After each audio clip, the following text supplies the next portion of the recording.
Last time we had started with derivatives of inverse trigonometric functions. So what we had seen is there is this function y is equal to sin x. So first thing we had found out is what is the domain of this sine function. It is all the x values. Here it is r. Range of sine function is -1 to 1.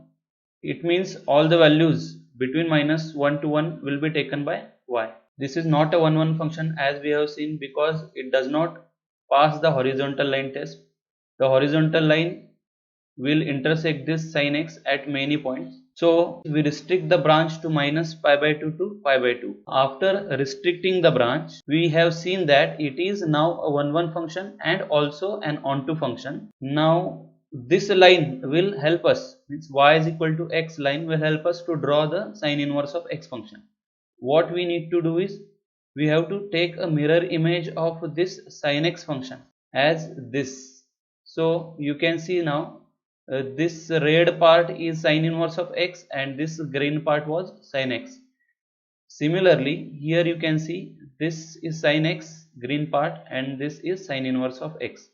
Last time I have asked values of these two things. Before we move further, please note that this sine inverse of x, it does not mean that sine x whole bracket inverse. These two things are different. Here the -1 sign is over here and here it is over here for the complete bracket. So sine inverse of x is different than sine x whole bracket inverse, or sine x whole bracket inverse could be written as 1 upon sine x, or it could be cosec x. So don't mistake sine inverse of x for cosec x. These two things are completely different. This and these two things are completely different. They are not same. If sine of pi by 2 is 1, then we simply can write this, shift this sign over to this side, it will become sine inverse of 1, which is equal to pi by 2. One more thing here, in some books or some authors write sine inverse as arc sine. These two things are same, arc sine and sine inverse. And there was one more thing that we had seen last year. F is a function, then for finding f inverse, the domain of f will be range of f inverse and range of f will be domain of f inverse. Let's come to this point now. I had asked you find the value of this part, means what will be the value of x here. So the answer for it is this part is 1, this part is 1, this is going to be 1, this is going to be 1, and now this part here and this value, you can see that these are going to be pi by 2 and minus pi by 2. So now before we have seen sin x which has the domain r and range as -1 to 1.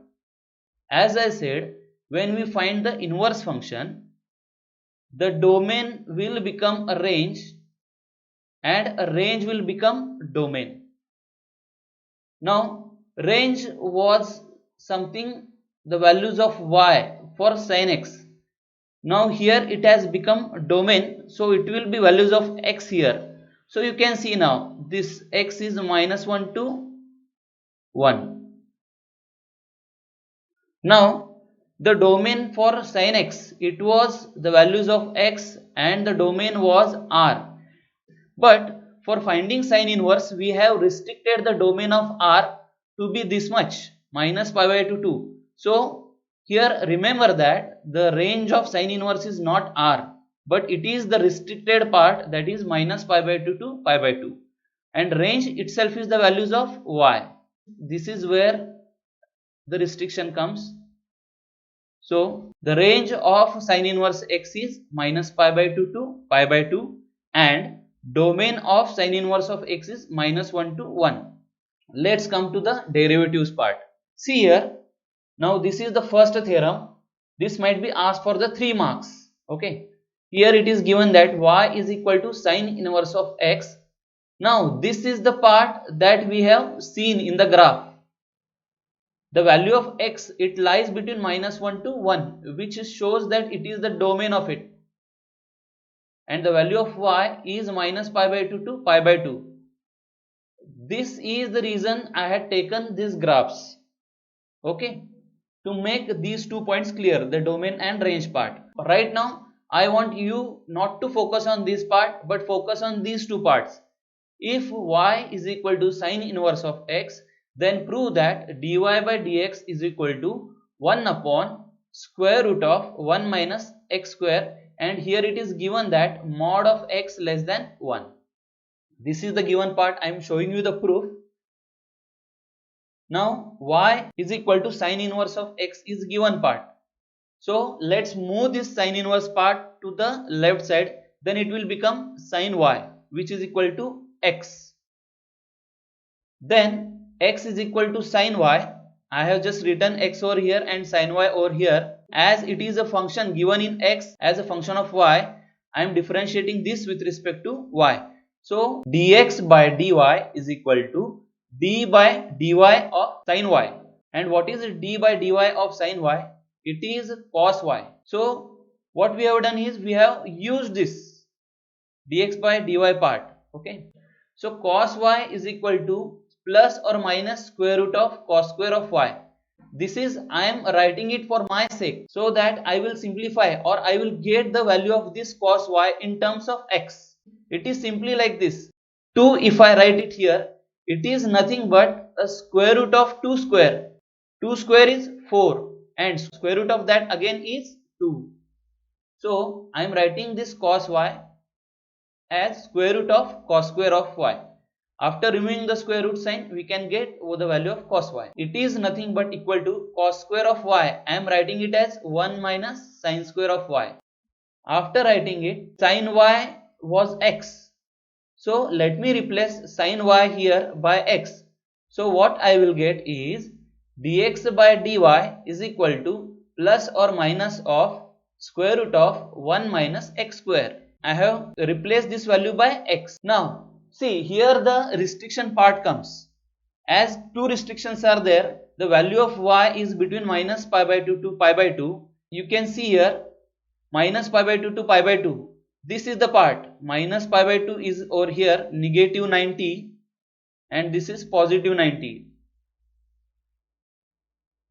And y lies between minus pi by 2 to pi by 2 in this region, means it will take over the first and the fourth quadrant. As this y lies in first or fourth quadrant, it means, now think about this, cos y. What is the sign of cos y in first and fourth quadrant? As we remember, here in first quadrant all are positive. In second quadrant sine is positive. In third quadrant tan is positive. And in the fourth quadrant cos is positive.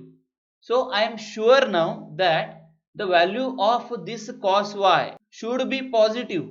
So out of these 2 signs, here both the things were written plus or minus, we should only choose the positive one because there is no possibility of getting the negative sign over here. So as cos y is positive, I am removing the minus sign and I am writing only the plus sign. The classic form or classic result, dy by dx is nothing but 1 upon dx by dy. So I am replacing this dx by dy now. It is equal to square root of 1 minus x square. So finally we get dy by dx is equal to 1 upon square root of 1 minus x square. They have asked us to find the sine inverse of x. The value of dy by dx should be 1 upon square root of 1 minus x square, and I am getting the same value now. So derivative of sine inverse of x is 1 upon square root of 1 minus x square. And remember that this is the restriction on x. X will always lie between minus 1 to 1. Actually it should be equal to 1 as the restriction for sine inverse of x says. But if I keep this value of minus 1 over here, the minus 1 square is 1 and 1 minus 1 will become 0. So denominator will become 0. That is why we need to remove this equal to sign also. And let me remove it from both sides. And finally this we can write using the modulus sign as mod of x less than 1. You now know why these restrictions are there and what is the importance of these restrictions. That is why it is important to know the graph of sine inverse of x and how it behaves. What is the behavior of sine inverse of x graphically? Now this part, y is equal to, if it is cos inverse, the restriction on it is minus 1 to 1 for x and 0 to pi for y. Then prove that dy by dx is equal to minus 1 upon square root of 1 minus x square. See here, in case of sine it is positive. Now in case of cos it is negative. Wherever there is a co in derivative, almost in all the formulas we get the negative sign. Like derivative of cos is also minus sin x. This part I am leaving you for the homework. Let me recall how we have to go about doing these sums. If y is equal to f of x is given, I am showing you the algorithm to find the value of dy by dx. First of all, they will give some function y is equal to sine inverse of x or y is equal to cos inverse of x. They may give tan inverse of x, cot inverse of x, sec inverse of x or cosec inverse of x. Whatever may be the condition, y is equal to fx is given, then all we need to do first is find out x in terms of y. This is the easy part. After that, we should differentiate this with respect to y. As x is written in terms of y, I should differentiate this with respect to y. After differentiating this with respect to y, what we get is dx by dy. Now, write dy by dx in terms of 1 upon dx by dy. As we have differentiated this with respect to y, I am going to get the answer of this term in terms of y itself. And if I put this term in denominator, this right hand side is of course in terms of y. So as we need to find the value of derivative of this, we should get answer in terms of x. So just replace whatever y we had taken by the value of whatever it is in terms of x. So convert somehow all the values in x. Then now think about these conditions. What is the condition on x and what is the condition on y?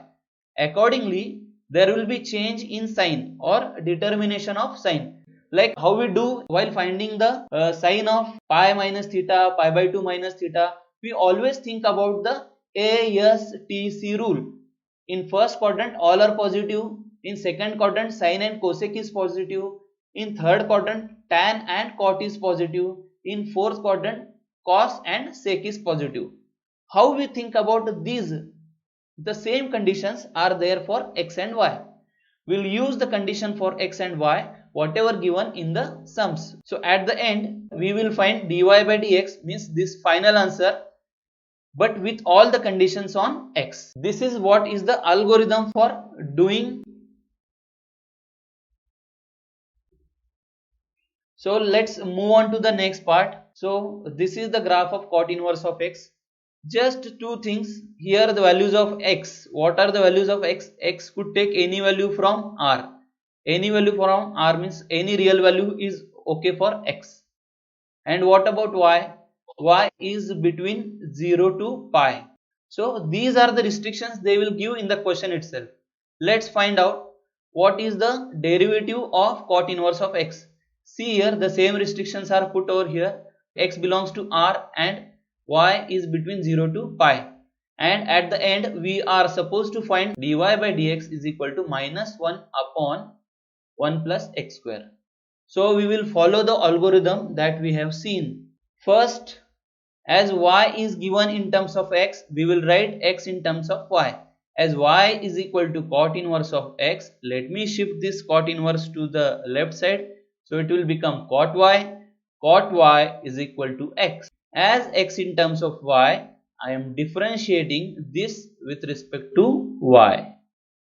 So all I get is dx by dy is equal to d by dy of cot y. Now what is the derivative of cot y? Yes, correct. It is minus cosec square. So here we get the derivative of cot y as minus cosec square of y. Now next thing, as the answer is in y, I am trying to get the answer of this part in terms of cot y, because cot y itself is x. As we know that cosec square of y is equal to 1 plus cot square of y, so that I can replace cot y by x. So it will become dx by dy is equal to minus 1 plus x square. Okay, moving on to the next part, what we have here is dy by dx is equal to 1 upon dx by dy, which is just a reciprocal of this. Then we have got dx by dy as 1 plus x square, so 1 upon 1 plus x square with negative sign. So this is the final answer. Here, as you can see, there is no restriction over r. X can take any values, and between 0 to pi it is in the first and second quadrant. 0 to pi means first and second quadrant. You can see that sin y is positive, cosec square y, whether it is positive or negative, the square of it is always positive, but this negative sign is outside the square sign, so negative will be there all the time. So here there is no restriction. Without any restriction, x belongs to R. Okay, now one sum for you for the homework. If y is equal to tan inverse of x and x belongs to R, the values for y is minus pi by 2 to pi by 2, then find the value of dy by dx is equal to 1 upon 1 plus x square. Let's move on to the next function, that is sec inverse of x. Now this is important function. Sec does not take any value from here. There is no graph over here. Means what? The value of x can only be less than or equal to minus 1 and less than it, and it could be x greater than 1 or equal to 1. Okay, 1 and more than 1. These two are the domains of sec inverse of x, because it does not have any value over here. But what for the y? This is 0 and this part is pi. So between 0 to pi, the graph of sec inverse of x is. So they are going to put this in the question. Here they have given in the form of modulus that if y is equal to sec inverse of x, they have given that mod of x is greater than or equal to 1. And the restriction for y is 0 to pi, and they have given that y should not be equal to pi by 2. As if I write pi by 2 over here, as you know, sec of pi by 2, cos of pi by 2 is 0, so sec of pi by 2 will become infinity. So they are putting this restriction on y. This is what we should get. Then dy by dx is equal to 1 upon x into root of x square minus 1 if x is greater than 1, and it is equal to minus 1 upon x into under root of x square minus 1 if x is less than minus 1. Before this year, the formula was only up to this, but here this year they had put more emphasis on both the formulas, because sometimes in CET or JEE exams we have to give the answer depending on where the x is. Okay, so but the main form of sec inverse of x is 1 upon x into under root of x square minus 1. And we will just keep this in mind that if x is equal to minus 1, then only it will be negative. Okay, but for most of the part it will be positive. Okay, so let's focus on getting this answer. If y is equal to sec inverse of x, we will get dy by dx to be equal to 1 upon x into under root of x square minus 1 as before. Now y is given in terms of sec inverse, like how we have done in the previous sums. Sec inverse will go to the left side, then it will become sec y, which is equal to x. So x is equal to sec y. Now I am going to differentiate with respect to y, as x is written in terms of y. So dx by dy is equal to d by dy of sec y. So the value of derivative of sec y is sec y into tan y. Now let me write this in terms of, see, sec y and tan y. As I have said before, let's check what is the value of x. The x is sec y. So in this derivative part, I am going to keep this sec part as it is, but I need to write somehow this tan in terms of sec. So sec part I have kept it as it is, but I am writing tan as square root of tan inverse of y.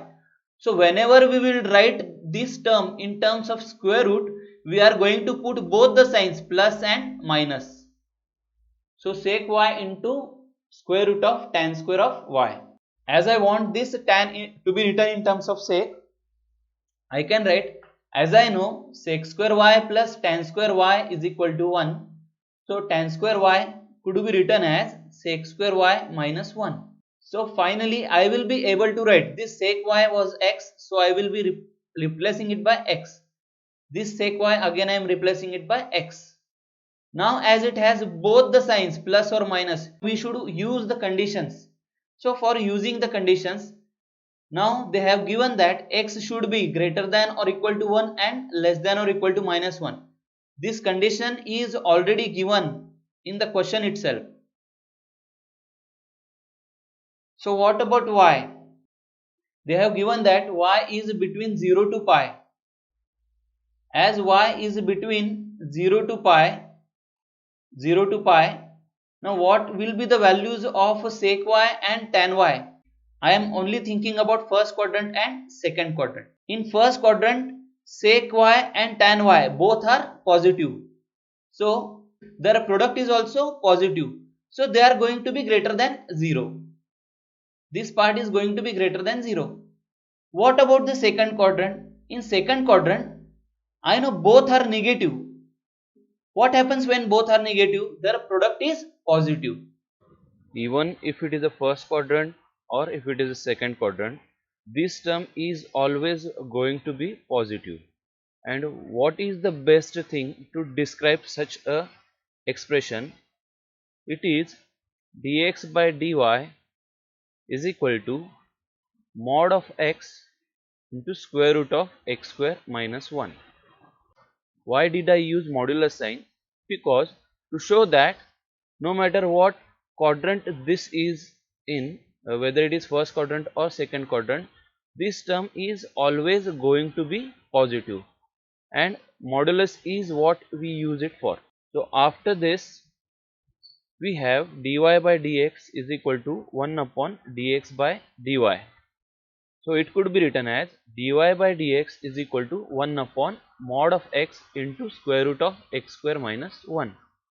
As we have mod of x, the definition of modulus of x, it is equal to positive x when x is greater than 0, and it is equal to negative x when x is less than 0.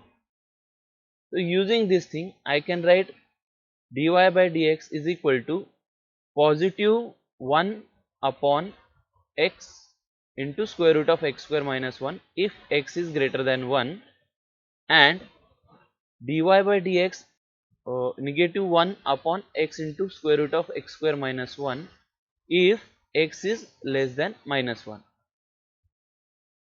See, when x is greater than 0, it is equal to x. So when x is greater than 1, I am completely sure that x is going to be positive. So like how we have defined the modulus function, for x is greater than 0, it is going to be positive x. So when x is greater than 1, it is positive. So for modulus of x, I am going to write only x. And when x is less than minus 1, so I am sure that x is less than 0 or less than minus 1, it is going to be negative, and for the negative value, the mod x turns out to be minus x. So here also this mod x will take the value as minus x, and that's it. And I am putting these conditions that x is not equal to 1, because when x is equal to 1, this will become 1 square, where 1 square minus 1, that will become 0. So there will be problem in the denominator will become 0. Now similarly, if y is equal to there is mistake in the book. It should be, this is not negative, it should be cosec inverse of x.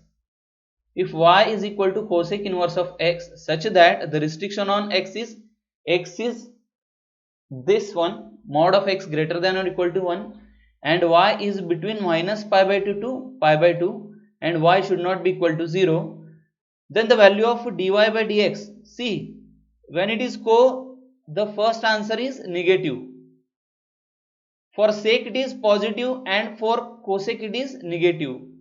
So think about these two things. When x is greater than 1, this part is positive and this part is negative.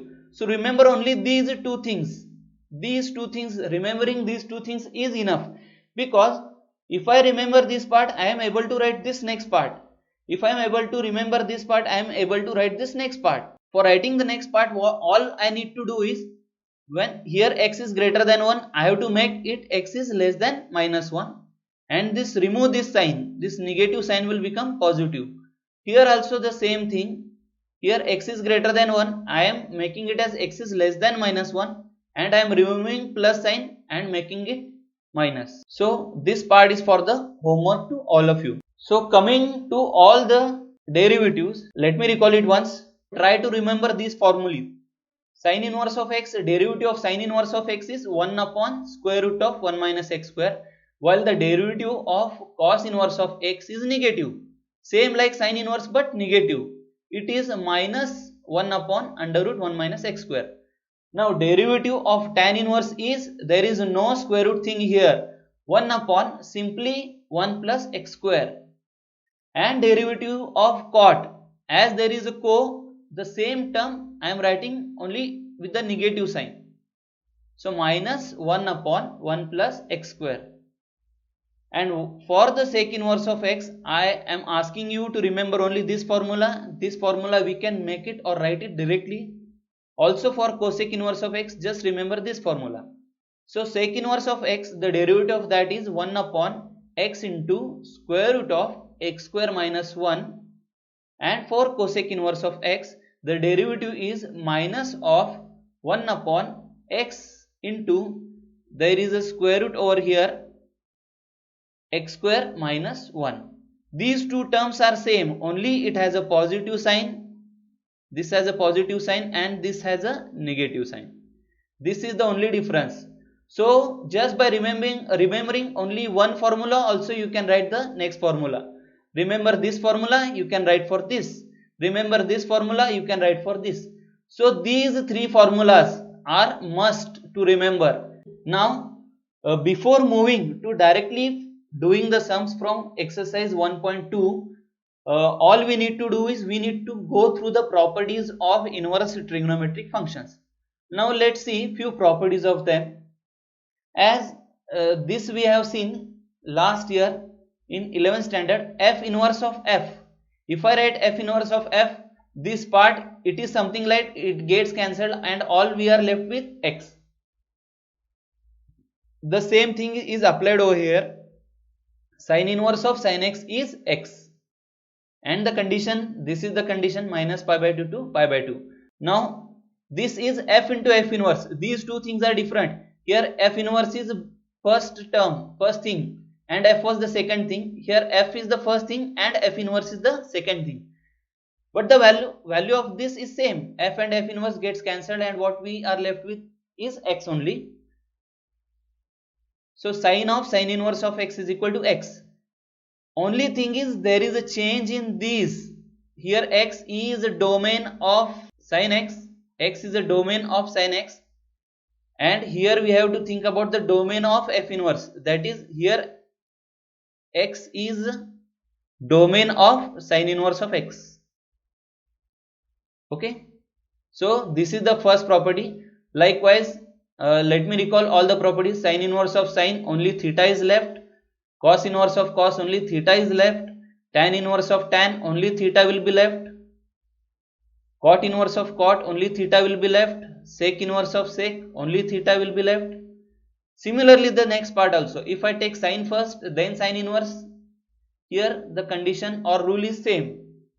So if you take inverse first and function, then also you will get the same answer, or function first and then inverse, then also you will get the same answer.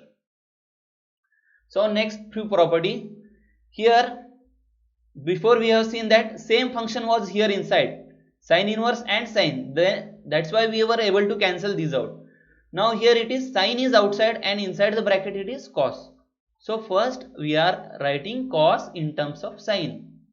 This is how we write cos in terms of sine. Cos is nothing but sine of pi by 2 minus theta. Now I am able to write this in terms of sine. So I can use the same rule. Sine inverse and sine part is gone. So what we are only left with is pi by 2 minus theta. I hope it is clear. And this is applicable for each and every formula next. Cos inverse of sine, if they ask, it is cos inverse of cos of pi by 2 minus theta, which is equal to pi by 2 minus theta. For each of this I am going to get the answer as pi by 2 minus theta. Tan and cot, they are complementary of each other. So cot could be written as tan of pi by 2 minus theta. So we will get pi by 2 minus theta. Similarly, inside tan I can write it as cot of pi by 2 minus theta. So it is equal to pi by 2 minus theta. We will be needing these properties while solving the derivatives of these functions. Now there is this set of formulas. Sine inverse of minus x, it is equal to, we remember from the trigonometry that sine of minus theta is minus sine theta, means minus sine come outside. Here also the same thing, sine inverse of minus x is minus sine inverse of x. But remember that while dealing with this cos inverse of minus x, it is not as simply cos inverse of x. Recall from the trigonometry that when cos of minus theta was simply cos theta, even if there is a negative sign or negative angle inside the cos, it was simply cos. But here it is something different. Cos inverse of minus x is equal to pi minus cos inverse of x. See, they have just stated these properties in the book. You don't need the proof for this, but still we should have some idea about how this is done. So I am taking the proof for these two. I have written here the proof not asked in the exam. Okay, but we will see how this thing works. So let me substitute sine inverse of minus x. I start with this. Sine inverse of minus x is theta. So let me shift this sine part over here. It will become minus x is equal to sine theta. Now let me take this negative sign to the other part. So negative part I have taken it over here. So x is equal to minus sine theta. This is easy. Now this is the tricky part. Minus sine theta could be written as sine of minus theta. We remember this from 11th standard trigonometry. That is why I had asked you to go through all the formulae from 11th standard. So next thing is I am taking this sine over here. So it will become sine inverse of x is equal to minus theta. Now I am shifting this minus sign. Now I am shifting this minus sign over here to get minus sine inverse of x is equal to theta. So recall this first part. This theta is the same theta I am getting, but here the LHS is this and now I am getting this. That is why these two things should be same. So what I get is minus sine inverse of x is nothing but sine inverse of minus x. See, this is the easy one. That is why they don't ask the proof for this in exam. Now there was this. This is a cos inverse of minus x should be pi minus cos inverse of x. Now this thing, how it comes in terms of pi, let's see. So similarly what we have done before, the same thing I am going to do. Cos inverse of minus x, let me it to be theta. So minus x is equal to cos theta. So x is equal to, let me take this negative sign over here. So x is equal to minus cos theta. Now remember, this minus sign I can't simply take inside here. So I can't write it as cos of minus theta, because cos of minus theta is again cos of theta. But all we have to do is minus cos theta is nothing but cos of pi minus theta. As pi minus theta comes in the second quadrant and as it is a pi here, cos of pi is cos, and pi minus theta, as it lies in the second quadrant and value of cos in second quadrant is negative. So these two things, they are from 11th standard allied angles formulae. Okay, so that is why cos of pi minus theta is minus cos theta. So moving on to the next part, let me take cos over here. So it becomes cos inverse of x is equal to pi minus theta. Theta I have taken over here and remaining part I have taken over here, cos inverse. So it has become pi minus cos inverse of x. Now see these two things. Here theta is equal to cos inverse of x minus x, and here theta is equal to pi minus cos inverse of x. That is why at the end we should write cos inverse of minus x. Remember, it is not cos inverse of x, but it is equal to pi minus cos inverse of x. Now next formula is cosec inverse of x is equal to sin inverse of 1 upon x. Now this is easy, this part is easy. As we know that cosec x is 1 upon sin x, the similar thing is here. Cosec inverse of x is sin inverse of 1 upon x. Sec inverse is cos inverse of 1 upon x. Cot inverse is, it has a restriction that cot inverse of x is equal to tan inverse of 1 upon x for x greater than 0, or it is equal to pi minus tan inverse of 1 upon x for x less than 0. We will continue with the next part next time. Thank you.